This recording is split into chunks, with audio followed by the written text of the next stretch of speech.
好，大家好，我们是C2组，然后这是我们的组员，然后我是第一个李义成，然后就会推我来做开头。And we are going to talk about 5 economic questions. And my part is question 1. I'm going to talk about the impact for trades between China and the USA since Donald Trump became the USA president in 2016. And after China joined WTO in 2001, the United States became a major importer of Chinese goods, and U.S. import value from China grew from 100 billion to 337 billion from 2000 to 2008, and the number dropped in 2009 because of the global financial crisis.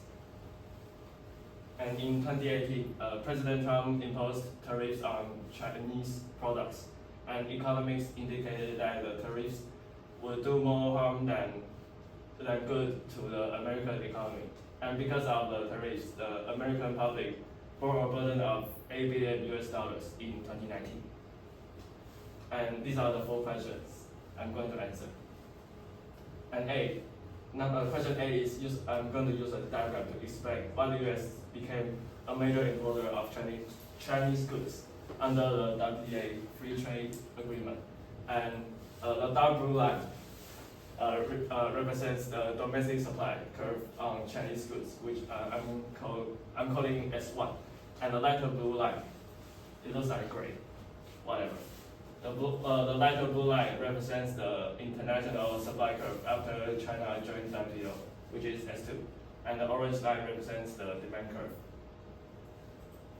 And before WTO, we can see the equilibrium price and quantity were higher because the US relied more on domestic supply. And after the WTO, the international supply curve represents the entry of cheaper Chinese goods. And this shift reduce price and increase the quantity of imports to the US. Okay, the lighter blue line now represents the international supply curve after China joined WTO. And now the dark blue line, which is S2, now represents the supply curve after Trump imposed the tariffs. And the orange line still represents the demand curve. And we can see the price increase. Tariffs imposed by the US shifted the supply curve for Chinese goods inward and raising the price. And reduced imports is higher prices led to a decrease in the quantity of Chinese goods imported. And that is the deadweight loss, indicate inefficiencies such as loss of consumer surplus and higher costs for business reliant on Chinese goods, which we will talk about this later.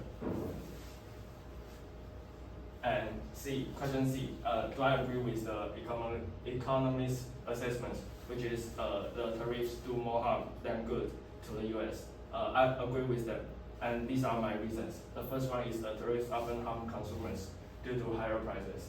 This is the picture we've seen before, and tariffs increase the price of imported goods, making everyday items more expensive for American consumers, and this reduces their purchasing power and welfare.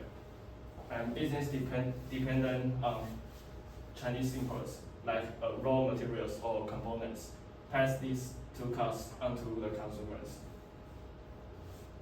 And the second reason is the retaliatory tariffs by China affecting US exports. On July 6, 2018, right after Donald Trump imposed the tariffs, China also imposed 25% of tariffs on several American goods, and including the soybeans, which is the most exported product from the US to China. And the trade value on soybeans between these two countries dropped by 94% on the same year. And the US trade deficit with China rose 13% in 2018. And this negatively impacts the American farmers and manufacturers relying on foreign markets. And that is the global supply chain disruptions. Tariffs increase uncertainty and costs in global supply chains, and discouraging investment and innovation in the US. And companies reliant on Chinese components face delays, forcing them to either absorb higher costs or relocate production which can be expensive and time-consuming. When the American products became expensive, their competitiveness declined in international trade markets, and it can lead to global supply chain disruptions. And D, I'm going to use graphical analysis to strengthen my argument. And the purple triangle now represents the consumer surplus before the tariffs, and the red represents the producer surplus before the tariffs. And before the tariffs, we can see the consumer surplus and the producer surplus, both are huge.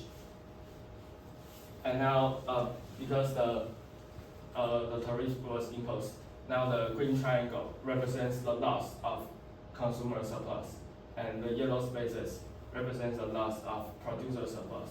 And we can see, after the tariffs, both consumer surplus and producer surplus shrink. That's my part, thank you. Hello everyone, today I'm going to talk about group presentation question 2. And my name is Xu Darui, and student ID is student ID, and I'm from Zixun Er. Question 2. The following statements pertain to Pigouvian tax. A Pigouvian tax is a government-imposed cost on activities that produce socially harmful externalities. These taxes shift the burden of these costs from society to the producers of such externalities. Pigouvian taxes discourage behaviors that generate negative externalities. When they fail to do so, they raise revenues to compensate those affected by the externality.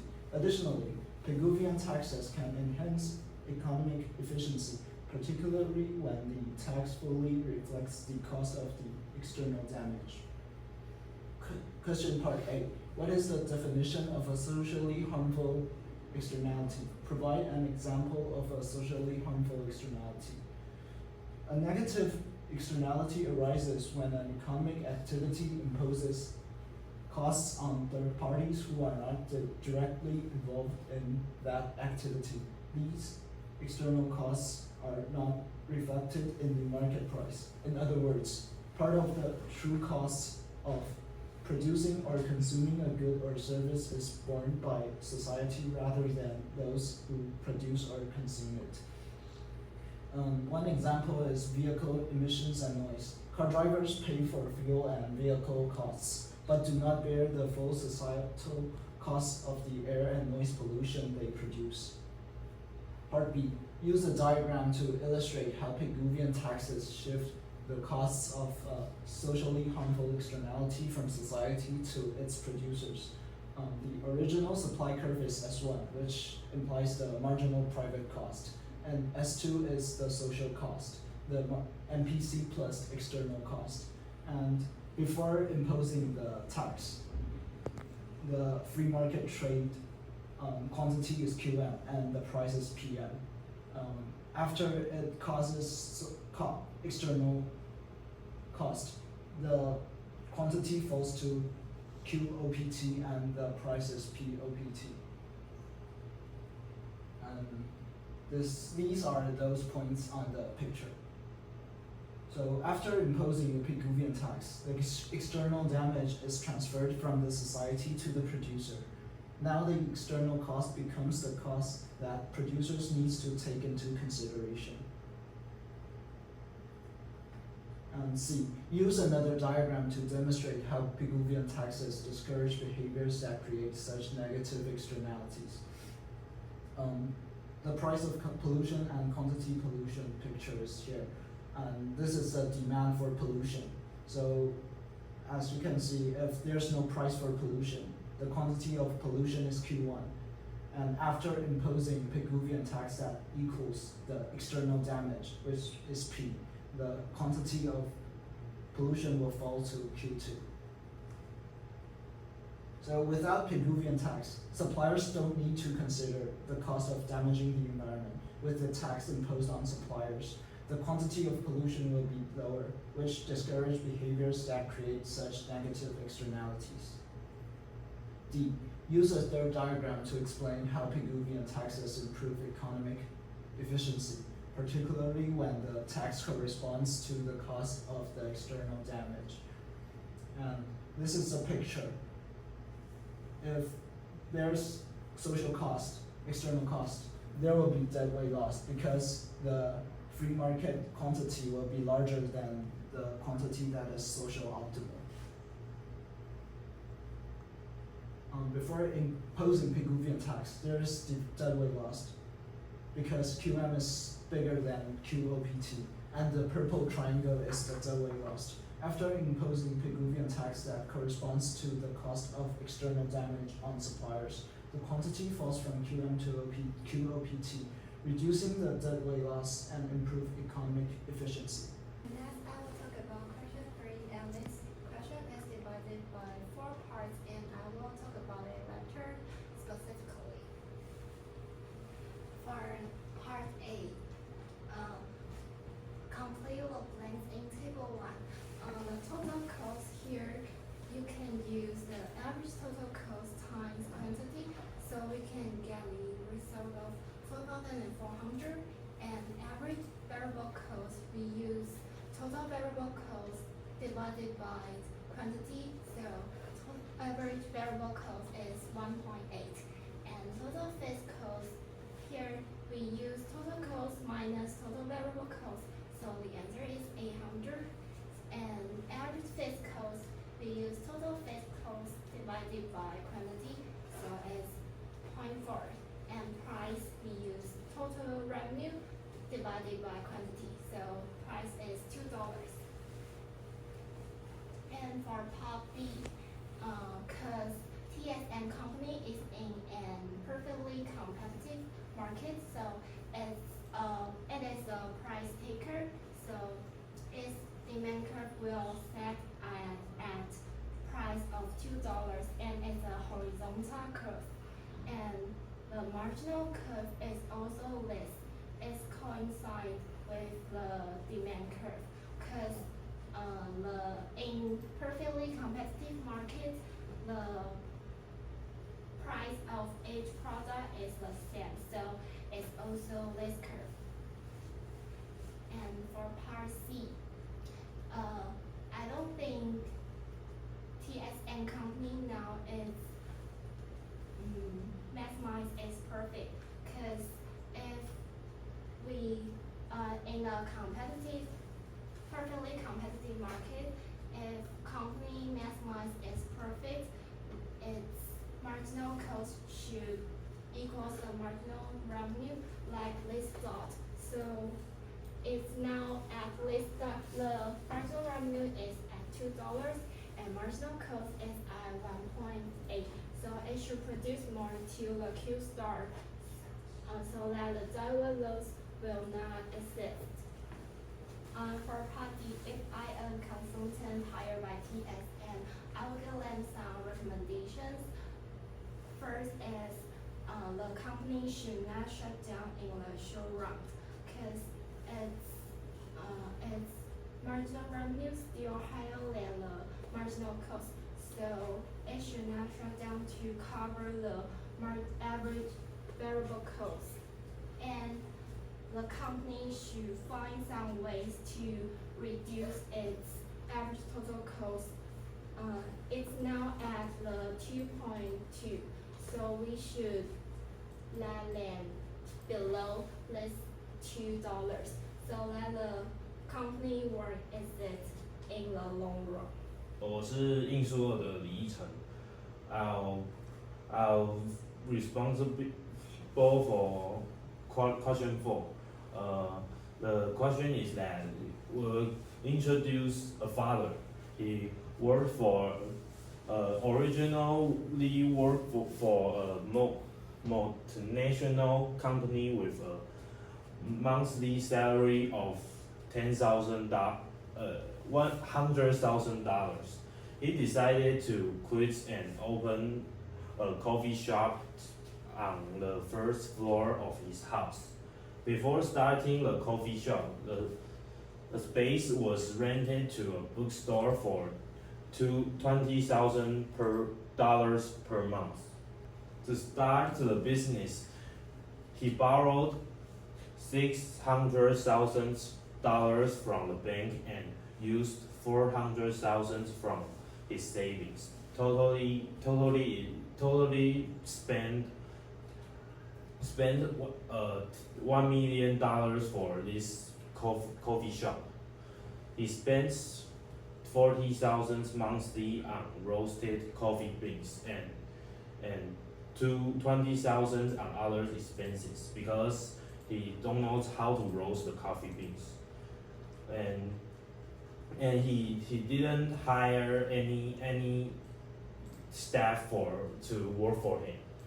In the first month, his revenue was $150,000. Question A: what is the total monthly explicit cost for the father's coffee shop? And the explicit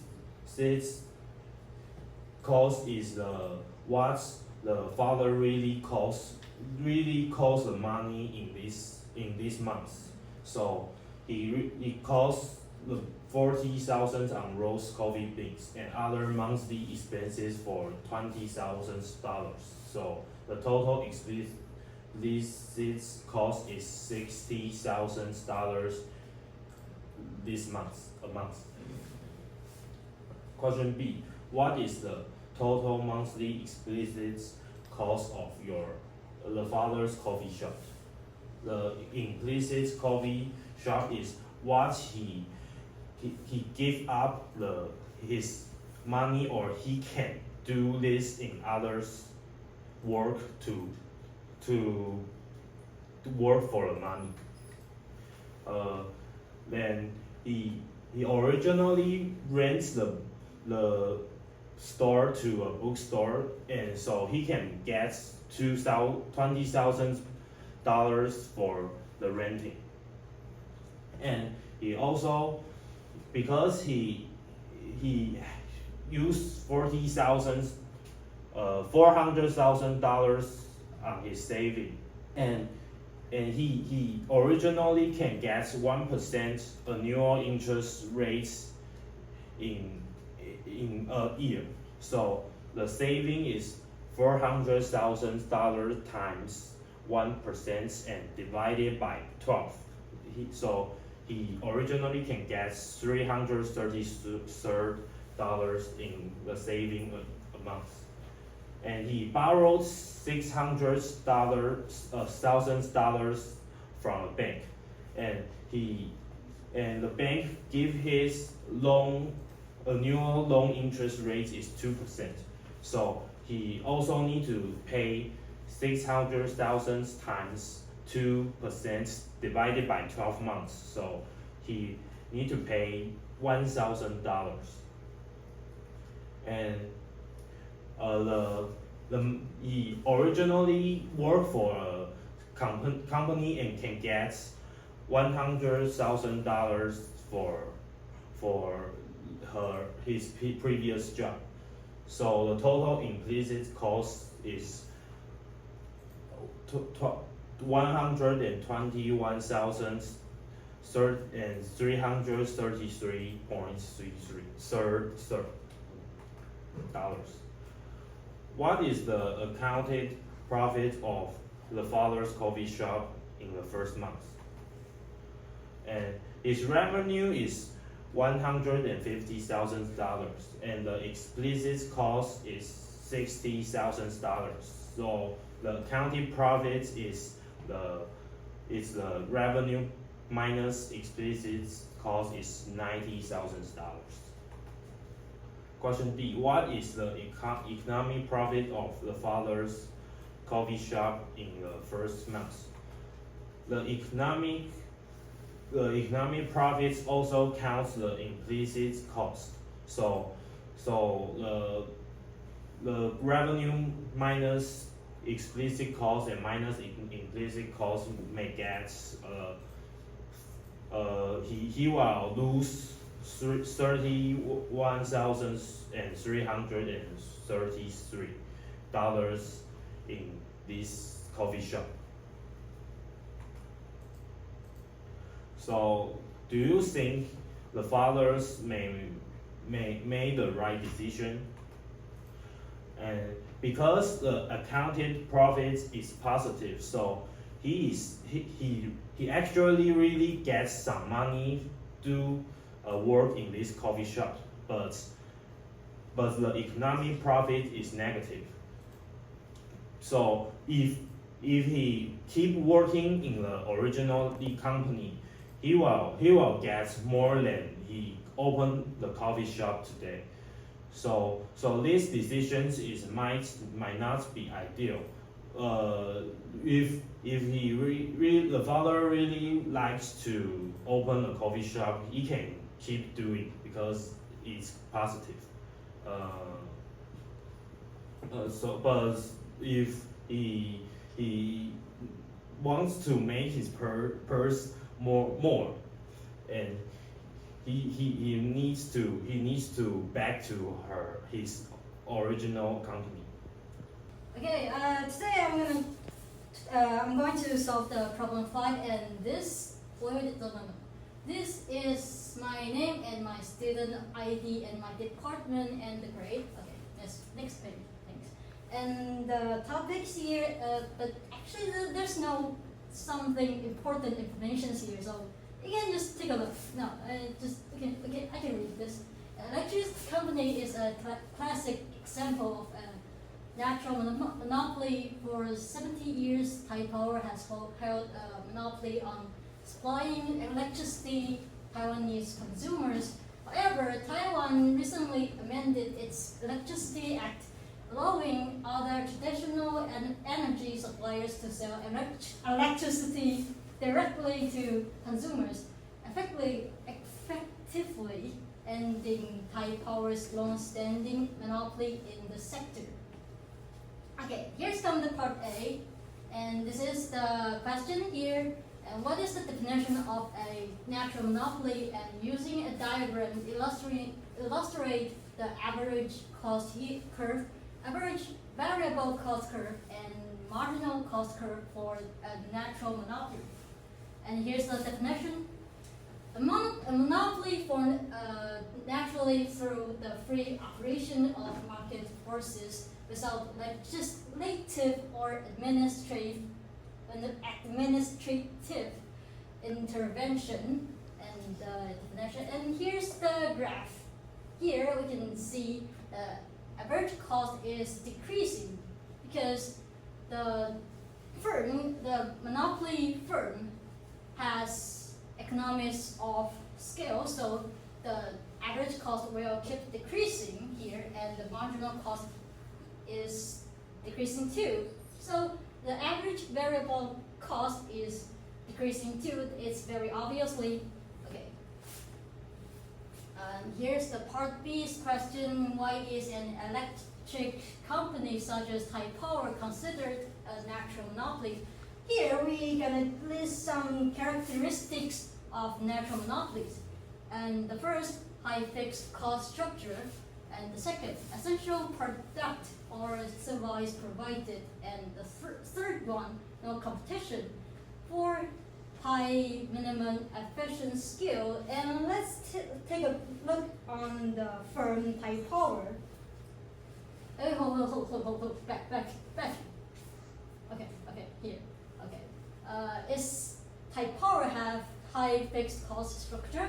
Yes, of course it has. And hold up, and the setup maintenance, it's really high cost. So of course one is satisfied. And essential product, of course electricity is essential for everyone here. And no competition, of course, that's why we always blame Thai Power every time we have an electric cut up. And high minimum efficient skill, of course, it's a monopoly first. So this is all on. This is very clear on firm Thai Power here. So the B is very clear. The Thai Power is a natural monopoly. Okay. The C part, use a diagram that includes various cost curves, and some of them, and the market demand curve based by Thai Power and its marginal revenue curve to illustrate how Thai Power determines its optimal quantity of output and price. Okay, here's the graph of a natural monopoly here, and that's why we need to find where it would produce, and obviously we know some firm at this optimal price and quantity that usually produce where marginal revenue equals marginal cost. So we find the point. This is optimal price and quantity, optimal quantity, and we call this A point. The D part, where when other traditional energy suppliers are allowed to sell electricity directly to Taiwanese consumers, the electricity market in Taiwan transitions to perfect competition. Here's a diagram to illustrate the market equilibrium point in the case of perfect competition. And here's again a graph here. And in perfect competition at the market equilibrium point, firms gain no economic profit. That's all we know. And here's the point where price equals to average cost. And now we find the point, equilibrium, price, and quantity. We call this P point. Okay, the last one. E part discuss how electricity prices and quantities in Taiwan will change as the electricity market transitions from a monopoly to perfect competition, provided both graphical and descriptive analysis. Here we go again, a graph here, and now we all know the A point is when it's still a monopoly situation, and the B point is a perfect competition situation here. And so from point A to point B, how the price and quantity change. Of course, you can see the quantity change, right? And the prices shift down here. So the price falls and the quantity rises. So the descriptive analysis here, as the market transitions from a monopoly to perfect competition, the price of electricity is expected to decrease, and the quantity of electricity provided to the market will likely be increased. So that's my presentations here. Thank you, everyone.